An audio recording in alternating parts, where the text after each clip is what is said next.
il y a quelques jours, je viens de mettre en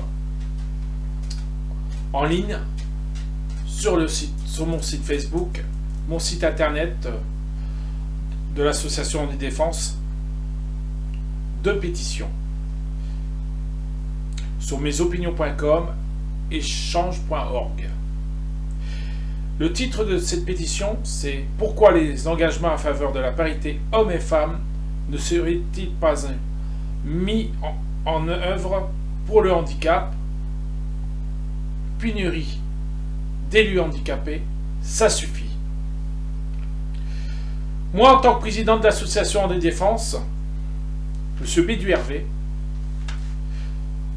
lance cette pétition pour dénoncer le non-respect de la parité sur les listes électorales afin de mettre en avant les personnes en situation de handicap et surtout pour qu'ils ou qu'elles soient éligibles.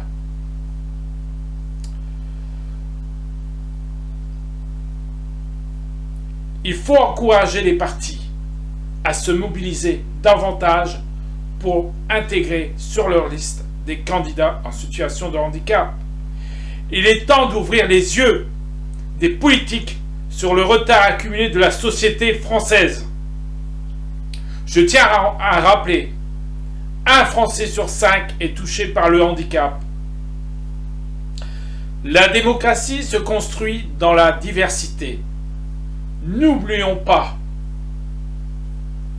Le problème, c'est que l'on peut solliciter des personnes en situation de handicap juste comme faire valoir, sans être en position d'éligibilité. Nous pensons que la politique concerne tout le monde, donc elle doit être faite par tout le monde. Or, il y a très peu d'élus handicapés, qu'il s'agisse d'un handicap visible ou invisible. Je rappelle au passage que les personnes en fauteuil roulant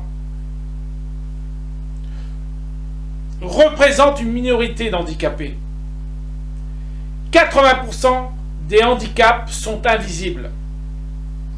L'autisme, sclérose en plaques, malentendant, etc. et bien d'autres. Ils constituent entre 10 et 15% de la population française. Il faut toujours lutter contre les a priori qui nuisent aux personnes en situation de handicap. Quelques élus en situation de handicap montrent la voie, car c'est partie de la population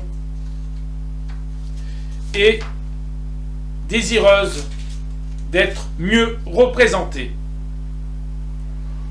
Aux États-Unis, cela a été le cas de Franklin Delano Roosevelt. Actuellement en Équateur, c'est celui du président Lenín Moreno. Et en France, peut-on imaginer un prochain chef de l'État en fauteuil roulant ou d'handicap invisible? Reste encore quelques marches à gravir. À l'Assemblée nationale, sur 577 députés, Damien Abad, élu dans l'Ain en 2012, juste un exemple, est le seul parlementaire en situation de handicap visible. À l'heure actuelle, très peu à l'Assemblée nationale. Au Sénat, j'en parle pas. Municipal, c'est pas mieux. Européenne, alors là, je ne pense même pas qu'il y en ait, mais bon, peut-être dans d'autres pays d'Europe, reste à voir. Au niveau local aussi, malgré les 9,6 millions de Français handicapés âgés de 15 à 64 ans, décomptés en 2007 par l'INSEE, les élus invalides se font rares. Pourtant, la France a ratifié la Convention des Nations Unies relative aux droits des personnes handicapées. Un texte qui dépose en son article 29 que les États parties s'engagent à faire en sorte que les personnes handicapées puissent effectivement et pleinement participer à la vie politique et à la vie publique sur la base de l'égalité avec les autres, notamment qu'elles aient le droit et la possibilité de voter et d'être élues. Je tiens à le rappeler, pourtant c'est précisé. Pendant la campagne et en début de mandat, le président Macron a annoncé que le handicap serait la priorité de son mandat. Depuis 2017, on s'aperçoit que le handicap est en effet sa priorité. Oui, mais comme cible,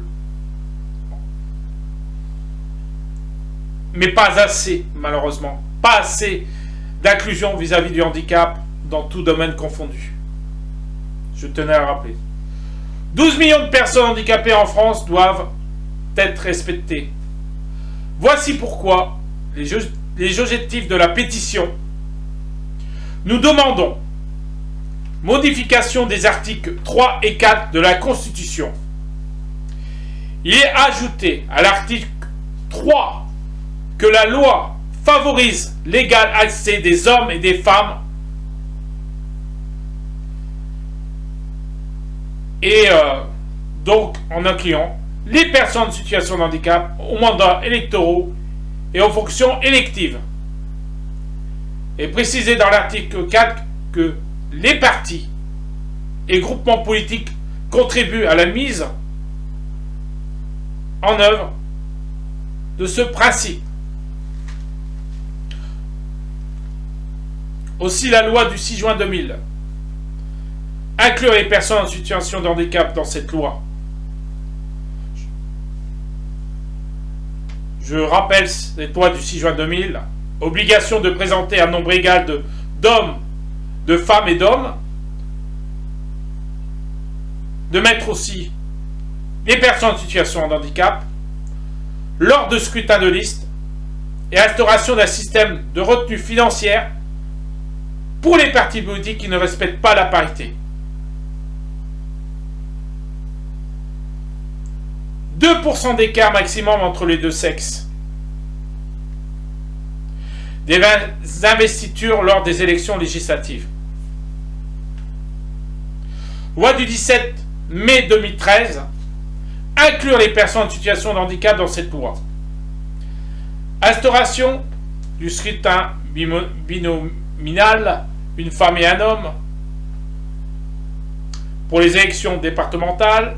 Modification du scrutin pour les élections municipales et intercommunales visant à favoriser la parité.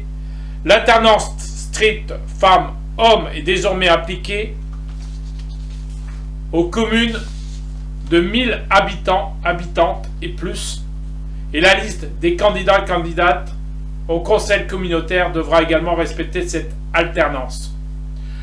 Nous, handicapés, sommes des citoyens à part entière et devons pouvoir, comme tout le monde, être éligibles en tant que conseiller départemental, conseiller régional, député, maire d'une ville, adjoint d'une mairie, conseiller communautaire, conseiller municipal et dans les listes aux élections européennes. Alors n'hésitez pas, signez cette pétition. Je vous donne le lien. Donc, la première sur change.org, la deuxième sur mesopinions.com. Je tiens à rappeler aussi, cette pétition est très importante, car je vais la remettre à notre président de la République, M. Emmanuel Macron, à M. le Premier ministre, M. Jean Castex, à Madame la secrétaire d'État chargée des personnes handicapées, Madame Sophie Cluzel. Je tiens à dire que j'ai aussi appelé tous les médias pour qu'ils puissent aussi en parler davantage. Parce que l'inclusion se fait aussi par les médias aussi. Ils ont aussi une responsabilité de faire changer cette société. Je vais aussi signaler cette pétition auprès des parlementaires, des députés, des sénateurs, des maires, des conseillers départementaux, régional, président du conseil départemental, président du conseil régional. Je vais interpeller tout le monde pour les responsabiliser sur la parité hommes et femmes, mais en incluant surtout les personnes en situation de handicap, afin qu'ils puissent être éligibles en tant que candidats ou être dans les listes, mais mis en avant pour qu'ils soient éligibles. On ne peut pas concevoir qu'un pays comme la France puisse exclure des personnes en situation de handicap, même en politique. C'est important. On a mis en place le droit de vote pour les personnes handicapées, je veux dire, déficience intellectuelle, je veux dire, qu'ils puissent voter. On a quand même modifié par rapport à la loi pour qu'ils puissent voter. Mais c'est pas suffisant. S'ils peuvent avoir les facultés, les compétences de pouvoir exercer un mandat parlementaire et être représentatif du peuple français, je ne vois pas pourquoi on ne pourrait pas les inclure davantage, en sachant que eux aussi, ils ont à dire ce qu'ils pensent aussi sur le terrain, ce qu'il y a à faire sur l'accessibilité et dans d'autres domaines. Donc n'hésitez pas, signez cette pétition sur change.org, mesopinions.com sur pourquoi les engagements en faveur de la parité hommes et femmes ne seraient-ils pas mis en œuvre pour le handicap. Pénurie d'élus handicapés, ça suffit. Allez sur cette pétition.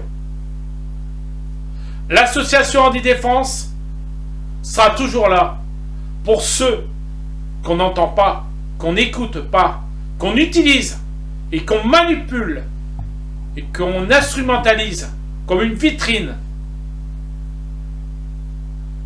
pour faire croire aux électeurs qu'en fin de compte, on veut les inclure. Bien sûr, il y a quelques partis qui ont quand même donné une impulsion. Mais c'est pas assez. Ce n'est pas assez. Il faut vraiment que ça change. Merci à tous.